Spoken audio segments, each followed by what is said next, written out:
The champagne towers catch the afternoon light streaming through the Greenwich Country Club windows, each glass reflecting fractured rainbows across white tablecloths. 80 guests in formal attire fill the ballroom, their conversation a steady hum beneath the string quartet's movements. I sit at the edge of the head table, fork poised over untouched lobster, watching my father rise from his chair. Richard Brooks commands attention without effort. Silver hair perfectly styled, custom tuxedo fitting his frame like armor. He raises his crystal flute, and the room quiets. 35 years ago, I married my beautiful Eleanor, he begins, his voice carrying that practiced warmth he uses for investors. Today, we celebrate not just our marriage, but the future of the Brooks legacy.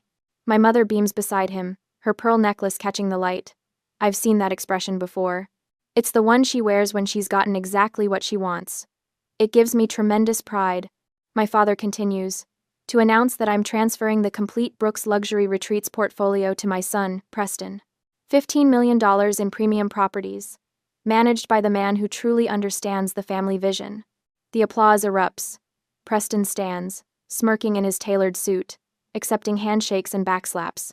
Blair Montgomery materializes at his side, planting a kiss on his cheek that lingers just long enough for the society photographer to capture. I place my fork down. The metallic clink cuts through the applause like a scalpel. That's an incredibly generous gift, Richard. My voice comes out steady, almost conversational. But legally, you cannot give away property you haven't owned since October 2021. The room doesn't just fall quiet, it freezes. Preston's face drains of color, his smirk collapsing into something raw and exposed. My mother's gasp is audible, even from the back tables. My father's hand tightens around his champagne flute until his knuckles turn white. I meet his eyes across the table.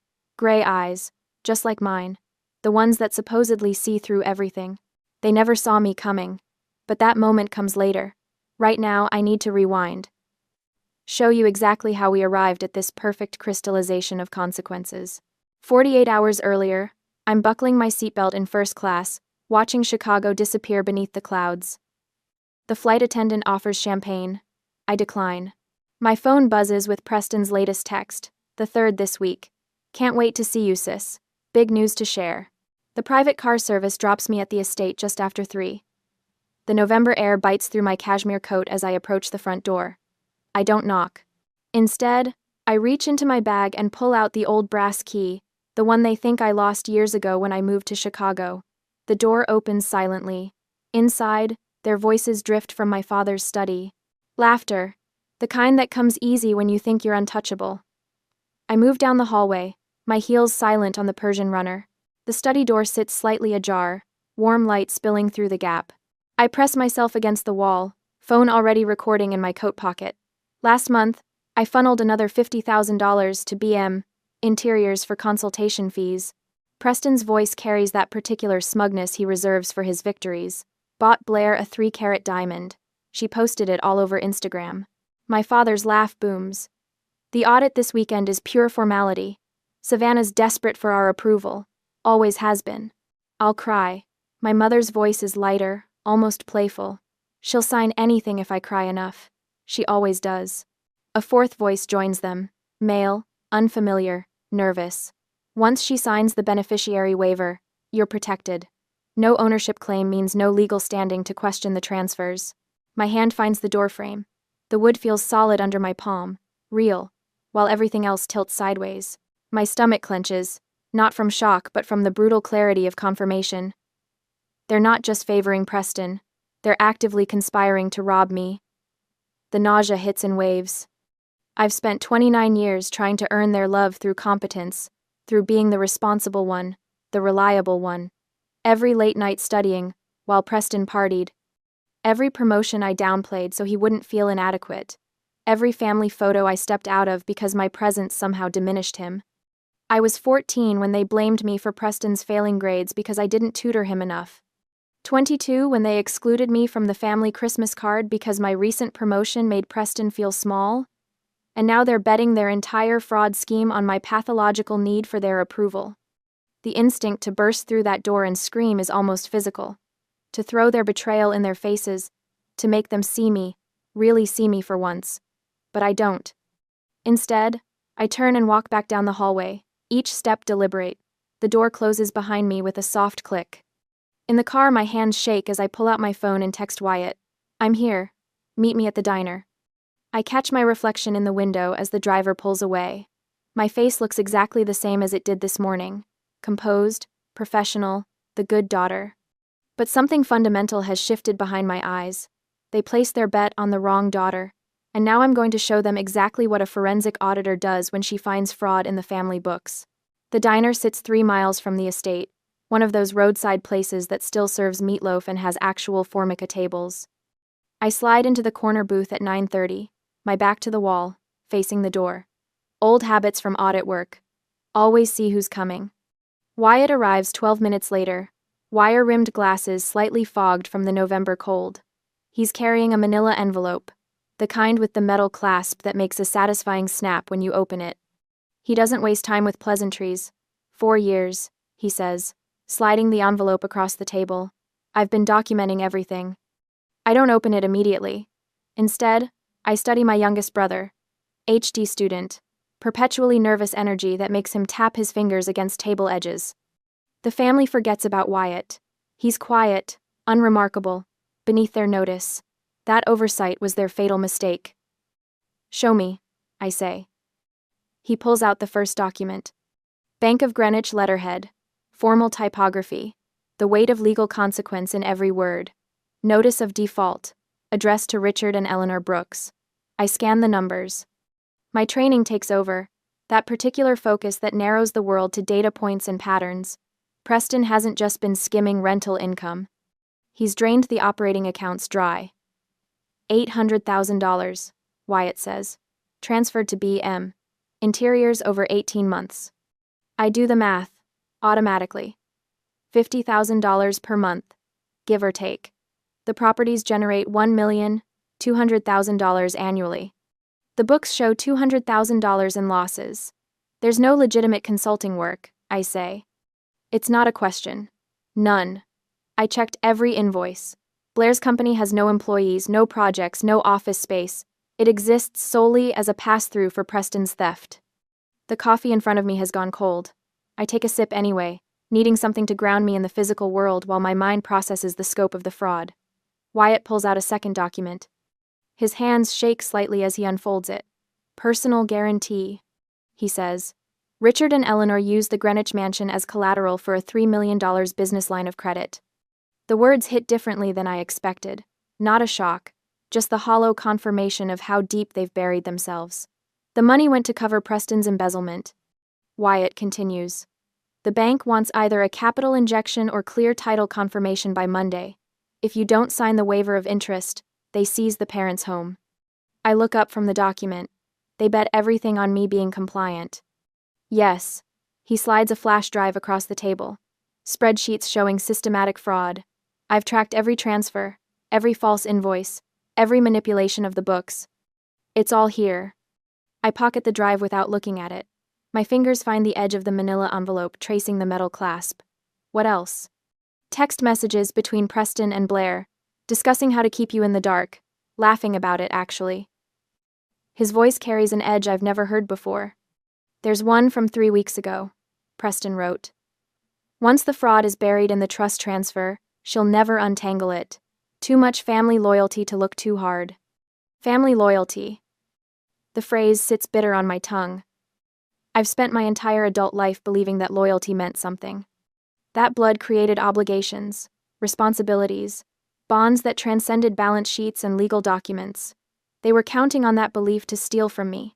They chose this, I say quietly.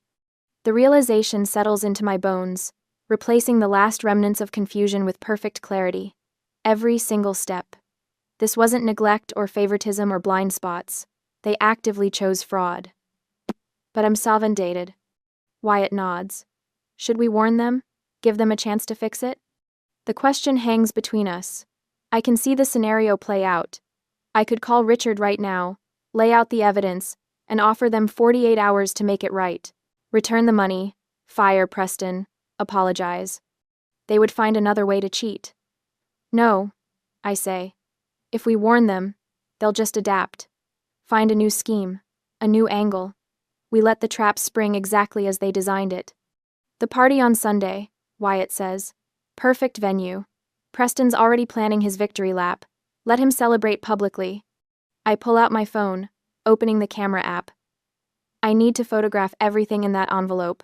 Every document, every text message, every spreadsheet. Then I need 3 copies stored in 3 different locations. He watches me work, the flash illuminating each page briefly before I move to the next. The notice of default, the personal guarantee, the shell company registration documents showing Blair's signature creating B.M. Interiors with zero business infrastructure. I have a forensic accounting mentor at the firm. I say, still photographing. She has contacts at the FBI Financial Crimes Unit. I'll reach out tomorrow morning. And this weekend? You act normal. Play along. Preston expects you to be intimidated by him. Eleanor expects you to be invisible. Give them exactly what they expect. I finish with the documents and hand the envelope back. Wyatt stares at it like it might bite.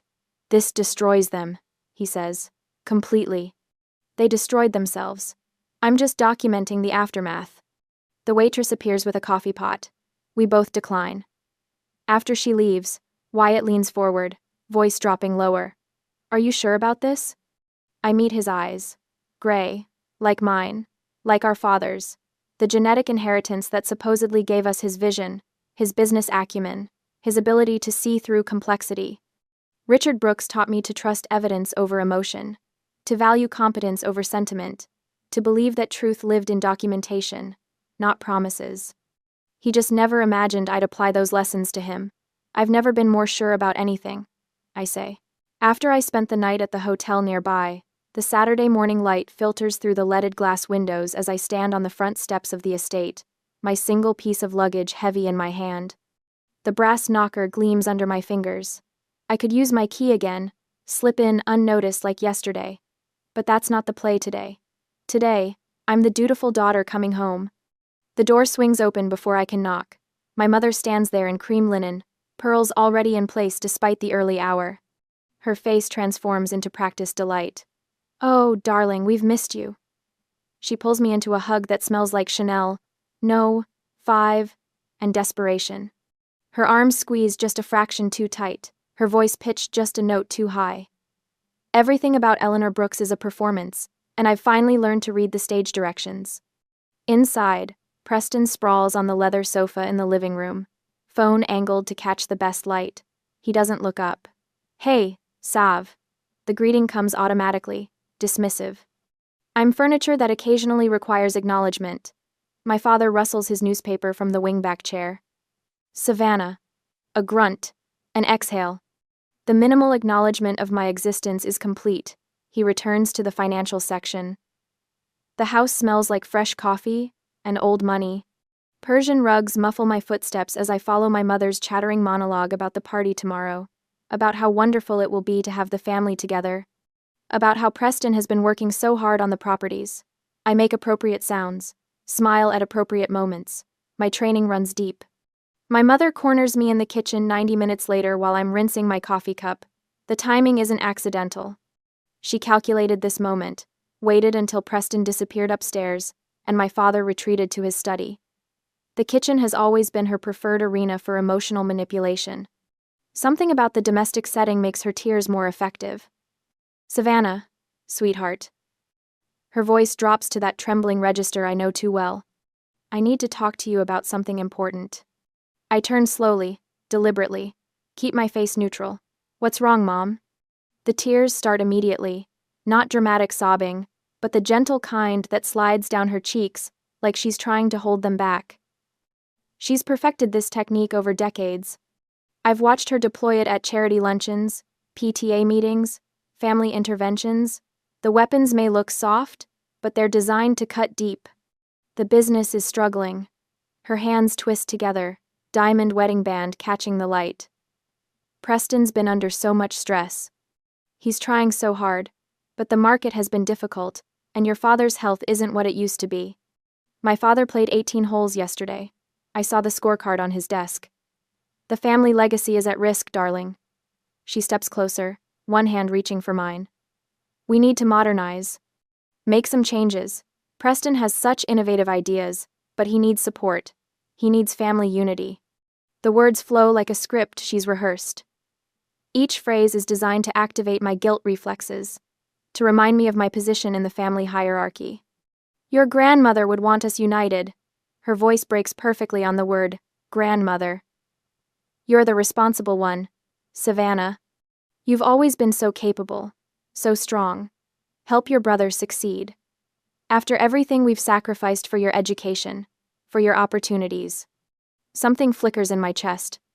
Old wiring trying to fire. For one split second, watching my mother's tears slide down her carefully made-up face, I feel my hands start to shake. Maybe there's a peaceful solution. Maybe if I just talk to Preston, set up proper oversight, created accountability systems. I'm good at systems. Maybe I could fix this without destroying everything. The thought comes unbidden, unwanted. A childhood memory surfaces like oil on water. I'm 12 years old, holding my acceptance letter to the gifted program. My mother's face crumples when she reads it, tears streaming. You're making your brother feel small. Can't you just be happy quietly? Does everything have to be about you? I'd apologized, declined the program, spent the next 6 years in regular classes while Preston failed upward through private tutors and grade adjustments. My hands shake harder now, the coffee cup rattling slightly against the granite counter. My mother sees it, her eyes sharpen with something that might be triumph. The kitchen door swings open. Wyatt enters, glasses slightly crooked, reaching for a water glass from the cabinet. His timing is too perfect to be accidental. Sorry, didn't mean to interrupt. He fills his glass slowly, taking his time. His eyes meet mine in the reflection of the window above the sink. Then he shifts, the phone screen angled just enough for me to see. The text message glows blue against black. Eleanor to Preston. I will wear her down.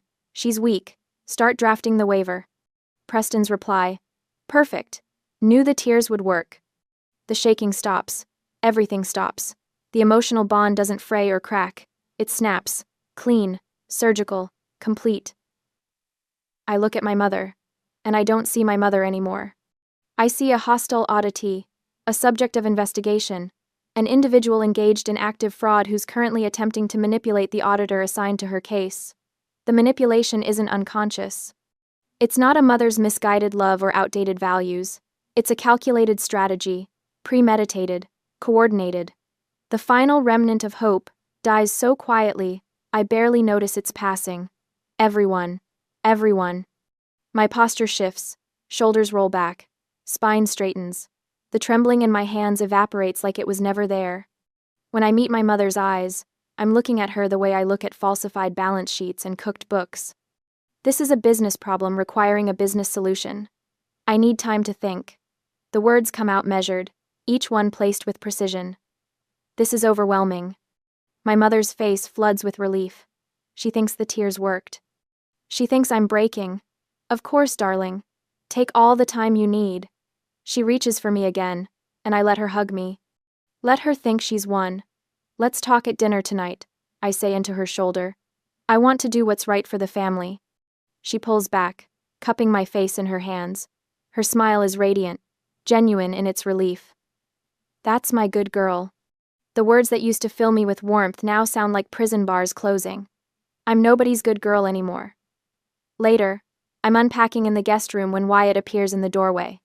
He closes the door quietly behind him, then holds up his phone again. This time it's Preston's calendar application. Sunday, 8 p.m., Victory dinner reservation. Table for 4 at Le Bernardin. They're already planning the celebration for after I sign. Already booking tables, already counting their victory. I feel my mouth curve into something that might technically be a smile. But there's no warmth in it, just ice and certainty. Let them plan, I say quietly. Let them hope. After Wyatt leaves, I lock the guest room door. The briefcase sits on the bed where I left it, black leather gleaming in the afternoon light. I pop the latches. They click open with satisfying finality.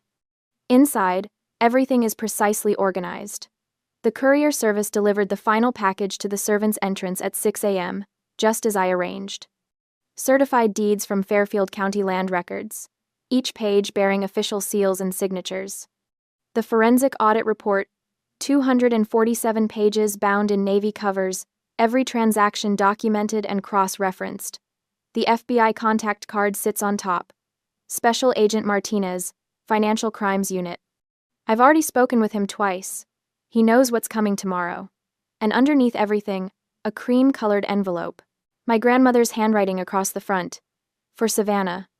I open it carefully.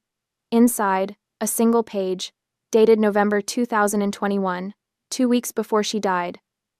My dearest Savannah, if you're reading this, you're ready. You've always had the strength. You just needed permission to use it. Don't let them make you small. The papers are your armor. The truth is your weapon. Trust your strength. All my love, Nana Eloise. I touch her signature.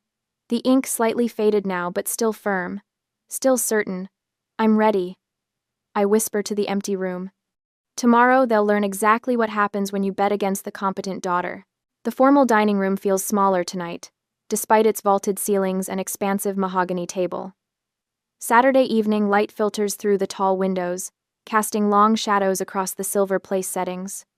I force myself to slump in my chair, shoulders curving inward like a question mark.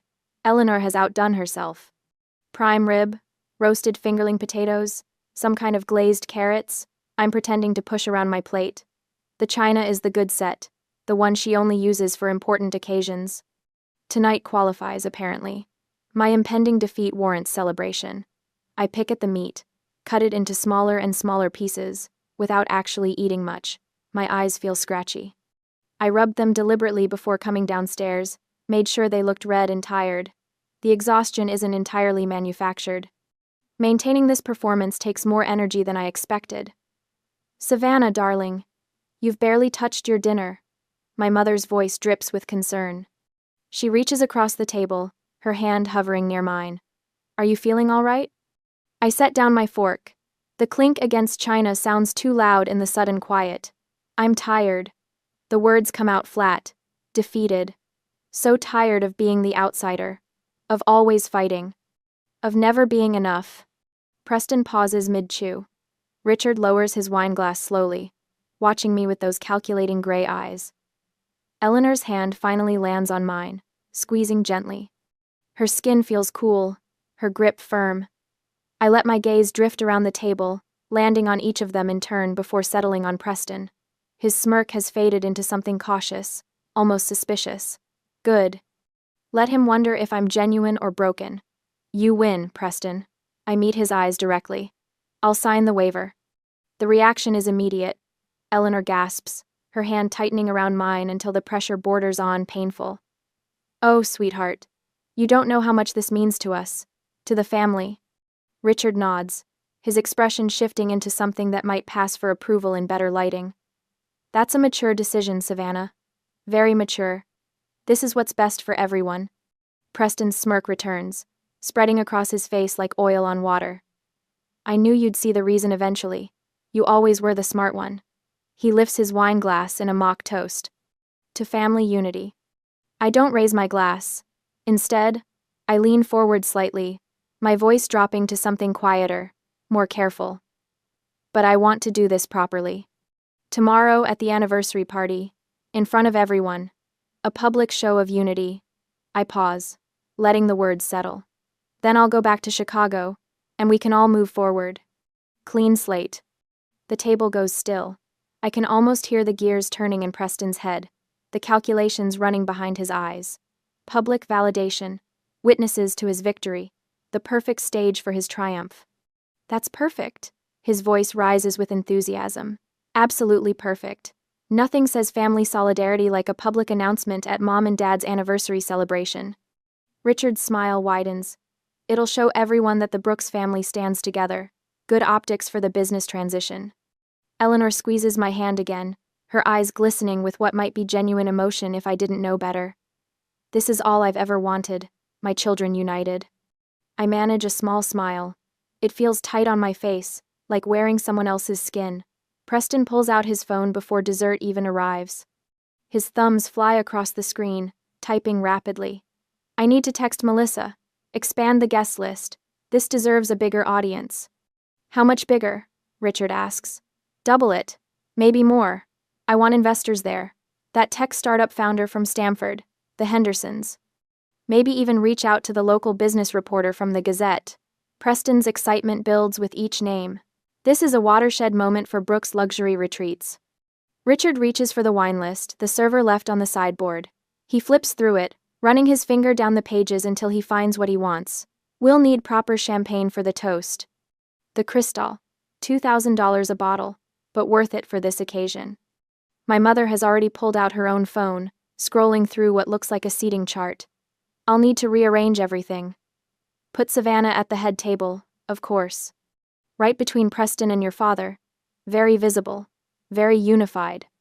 I watch them plan my humiliation like it's a wedding. The irony isn't lost on me. Preston looks up from his phone, his expression almost gleeful. Blair's on her way over. She'll want to help plan. Maybe coordinate something on social media. Family reconciliation plays really well with the lifestyle influencer crowd. My phone buzzes in my lap. I glance down casually. Wyatt's text is brief. Holding steady? I don't respond. Not yet. Instead, I excuse myself from the table, citing exhaustion. Eleanor stands to hug me, pulling me close. Her perfume used to make me feel safe. Now I am disgusted. I'm so proud of you, she whispers against my hair.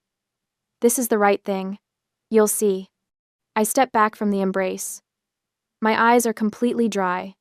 I check my watch. 8:47. The information files itself away automatically. Good night, I say to the room. Big day tomorrow. As I climb the stairs, I hear Preston's voice drift up from the dining room. She actually bought it. Can you believe it? Told you the guilt trip would work. Richard's response is muffled, but the tone is celebratory. Wine glasses clink. Someone laughs. I close the guest room door behind me and lean against it for a moment, letting the mask slip. My face relaxes into neutral, the careful exhaustion evaporating. 11 o'clock finds me sitting on the bed, briefcase open beside me, the contents spread across the cream-colored comforter in careful order. Certified deeds from Fairfield County Land Records. Official seals pressed into heavy paper. The forensic audit report, 247 pages bound in black, spine reading, Brooks Luxury Retreats LLC, comprehensive fraud analysis. The FBI contact card sits on top. Special Agent Martinez, Financial Crimes Unit. I've already spoken with him twice. He knows what's coming tomorrow. The envelope with the capacity affidavit video drive feels heavier than it should. I turn it over in my hands, seeing Nana Eloise's handwriting on the label. Her final insurance policy. Her gift to me. I rehearse the timeline mentally. Richard's toast at 8:15. My interruption at 8:16. The deeds first, then the video. The audit report last, for maximum impact. The FBI submission confirmation as the final blow. My phone alarm is already set for 6 tomorrow morning. The escape bag sits packed in the closet. I won't be staying after the party. No tearful goodbyes. No second chances for them to manipulate me. I open my laptop and verify the backup locations one final time. 3 separate encrypted cloud storage accounts. The evidence exists in multiple places now, beyond their reach.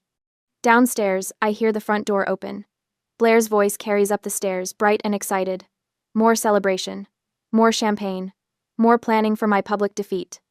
My phone lights up with Preston's drunk text to someone named Jason. Inheritance secured. Looking at yachts tomorrow. The 50-footer we saw in Newport?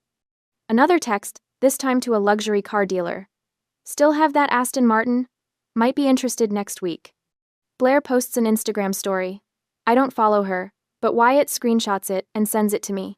Champagne glasses, emoji celebrations, text reading, big family announcement tomorrow. I screenshot Preston's texts and add them to the evidence folder. Every piece of hubris documented, every moment of overconfidence preserved. None of them sleep tonight. Too excited, too certain of victory. I sleep perfectly. 8 hours, dreamless, and deep. Tomorrow, they'll understand the difference between confidence and competence. Tomorrow, the trap closes. Back to the present moment. I say, you can't give away what isn't yours. The room doesn't just fall quiet, it freezes. I stand, my movements deliberate, and reach for my briefcase. The leather feels cool under my fingertips. I've rehearsed this moment 100 times, but my hands are steady now. No trembling. No doubt. The certified deeds hit the head table with a satisfying thud. Grandma transferred the Brooks Luxury Retreats portfolio to the Eloise Trust in October 2021. My voice carries to every corner of the ballroom, clear and cold. I am the sole trustee. Preston, you are an employee with zero equity. Preston's face drains of color. My father's champagne flute tilts in his hand, amber liquid sloshing dangerously close to the rim. That's impossible, Richard stammers. His polished composure cracks like cheap porcelain. Those properties are mine. They've always been. Fairfield County Clerk's Office, instrument number 2021 to 874. I flip open the top deed, revealing the county seal and official stamps. Public record. Anyone can verify it. My mother grips the table edge. She manipulated her. Nana Eloise wasn't in her right mind. She was confused, vulnerable. Actually, Wyatt's voice cuts through from behind me.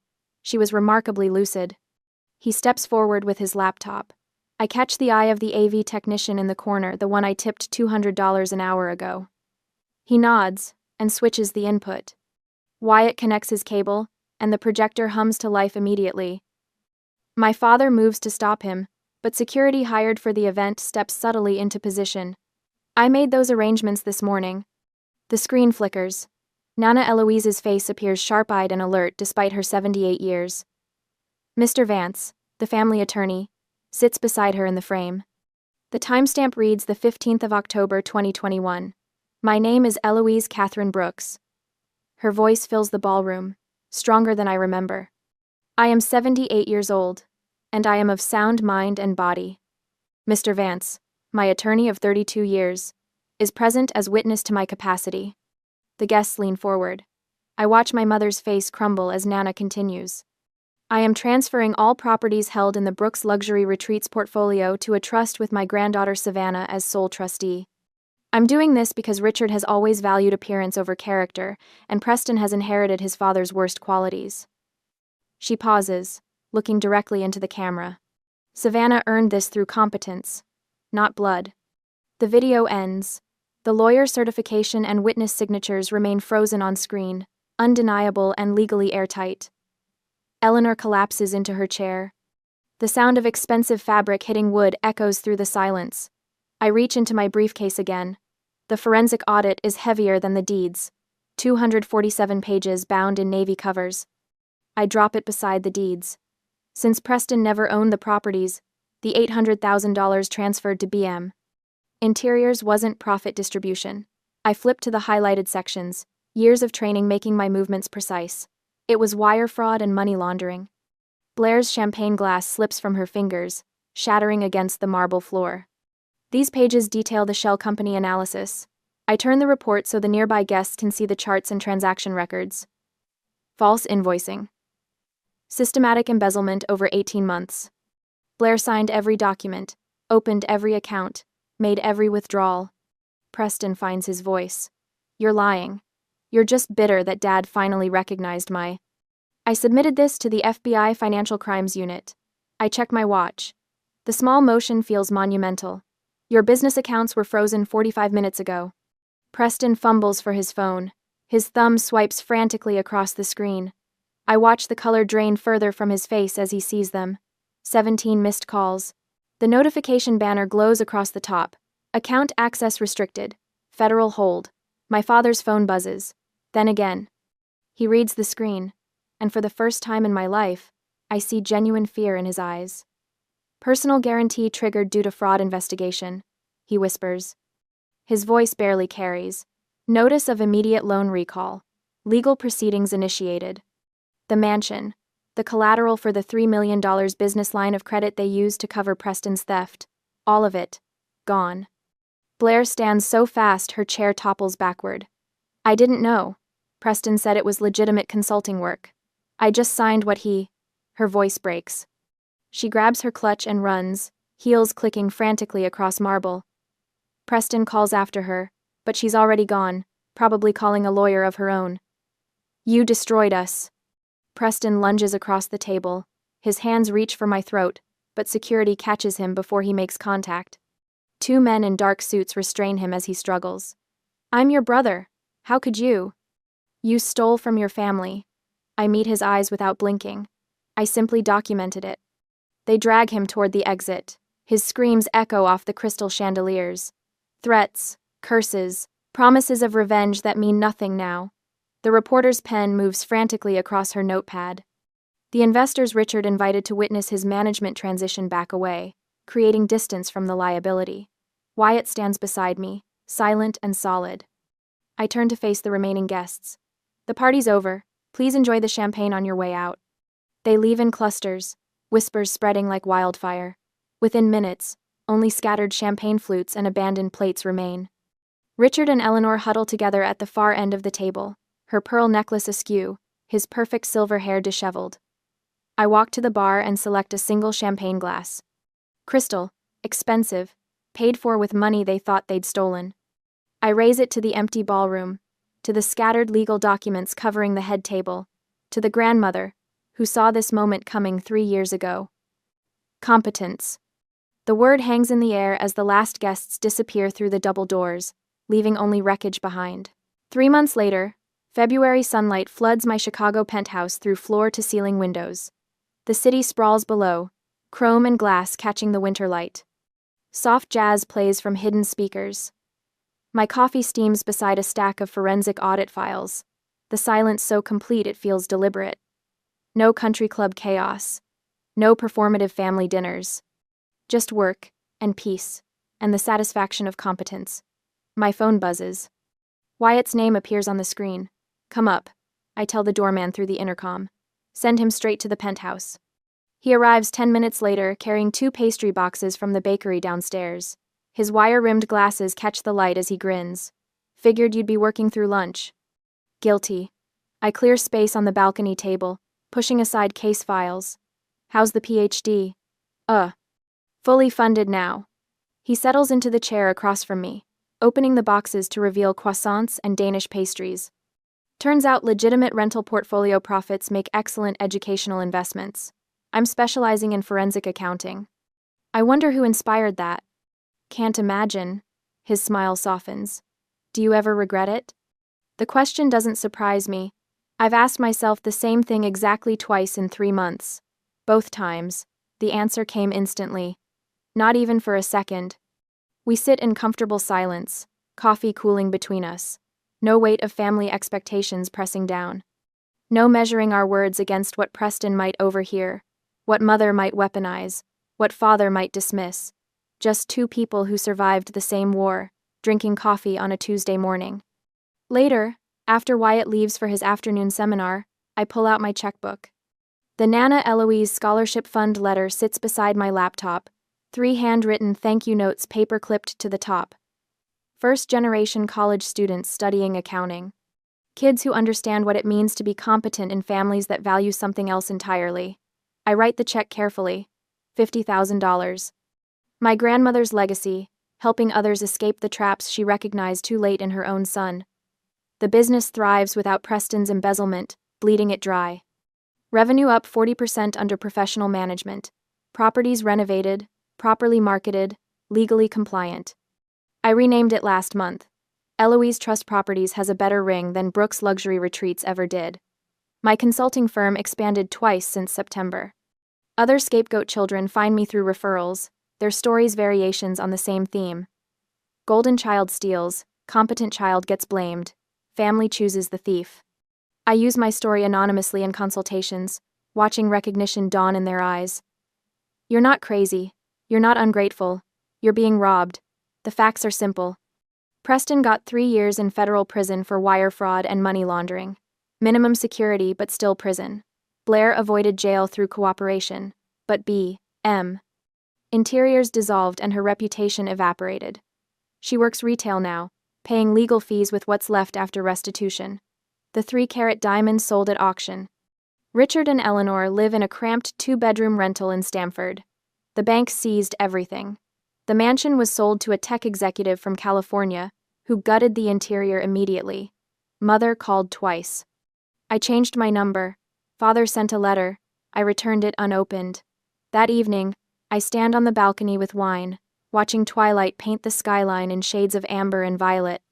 My tablet rests on the railing. Journal entry visible. Paper beats promises. Evidence beats emotion. Competence beats connection.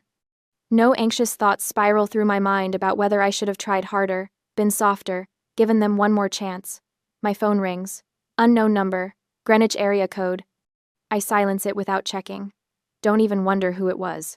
The city lights begin their nightly emergence, pinpricks of brightness against gathering darkness. I raise my glass to the skyline, to the life I built from the ashes of their betrayal.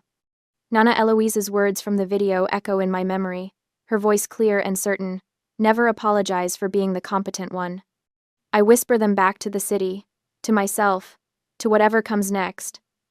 My briefcase sits closed on the dining table behind me, a label visible in the ambient light. Next case. Next. The screen fades to black.